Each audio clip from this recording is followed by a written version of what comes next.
start out, I would just like to ask you guys by a raise of hand, how many of you enjoy looking stupid? Nobody. Well, I just wanted to ask that question because lately I've really been realizing how great looking stupid can actually be. And as human beings, it's normal. We don't want to look ridiculous in front of other people, and looking stupid is often quixotic.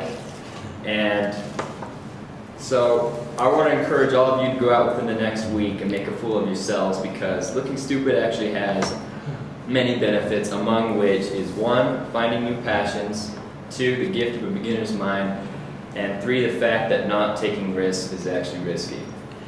So finding new passions, what do I mean by that is, well, how many of you have something you like to do that you didn't have to first go out and risk looking like a klutz doing it? And I guess a better way to rephrase that question is, how many of you are snowboarders and skiers? We all know that first time. It's brutal. Ugly image. And personal experience of mine is in high school when I got a drum set. Someone came up to me and said, "Hey TJ, you want to be in a band?" And so I said, "Sure." And I go up to my first show and I'm playing the drums, and I'm dropping my sticks, I'm changing rhythms in the middle of it. People are getting up and just leaving right in the middle of the show. They're coming up to me and saying they hate me, my face is ugly afterwards. They didn't really say that, but it felt like they did. They laughed. Then about 5 or 6 shows later, I found out that I love playing in front of people, and we even had a show where they were asking for an encore and didn't want us to stop. So, moral of the story is, I wouldn't have been able to find out that I enjoyed doing that if I didn't get completely destroyed that first show. And I'm not doing it justice, it really was pretty brutal that first time. So, who knows, there may be stuff out there that you want to try to do, but you're afraid of looking dumb. You might as well do it because you're going to look like an idiot eventually anyways. And also the good thing about trying new things is that you also become a beginner. And you get the gift of a beginner's mind. And there is a person with the last name Suzuki, and they said, in the beginner's mind there are many possibilities, but in the expert's mind there are few. And what that means is that when you are forced to become a beginner, it kind of humbles your ego down a bit. You're more open and you're willing to learn and ask questions. You start learning like crazy. Another experience of mine, as you can tell I have many of these experiences, is last summer I went to South America and I just kind of winged it without really learning any Spanish. And one time I was in Santiago and I was just walking down the road peacefully, and someone just yelled at me, "Gringo, come here," and put me in this group of people, and then making me say things, and about 50 Chileans are just laughing at me. And a week later I was like, I was all cocky, "Yeah, I can speak Spanish," and I go into this cafe and I'm speaking to these Chilean girls, and I'm like, "Yeah, the other day I went to Santiago and some guy just completely screwed me over. He just put me in a group of people and just completely screwed me."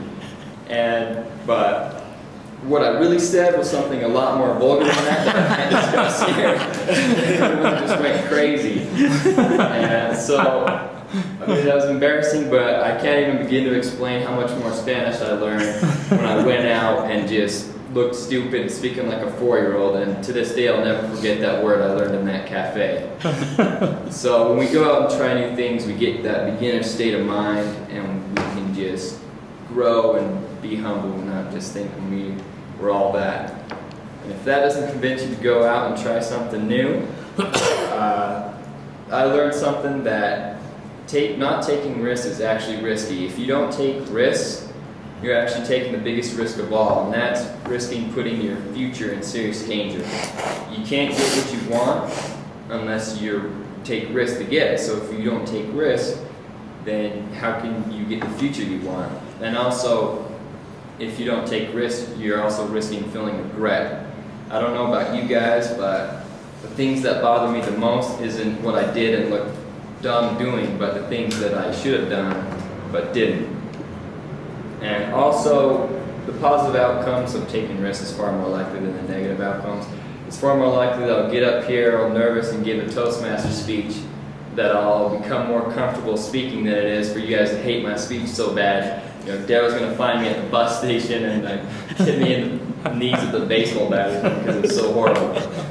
So, go take risks, because if you're not, you're taking the biggest risk of all. So in conclusion, if you haven't looked stupid lately, you may be taking the biggest risk of all, so go pick up that guitar, go give a speech, go get made fun of in another language, and most importantly, go out there and have fun making a fool of yourself. Thank you, fellow Toastmasters.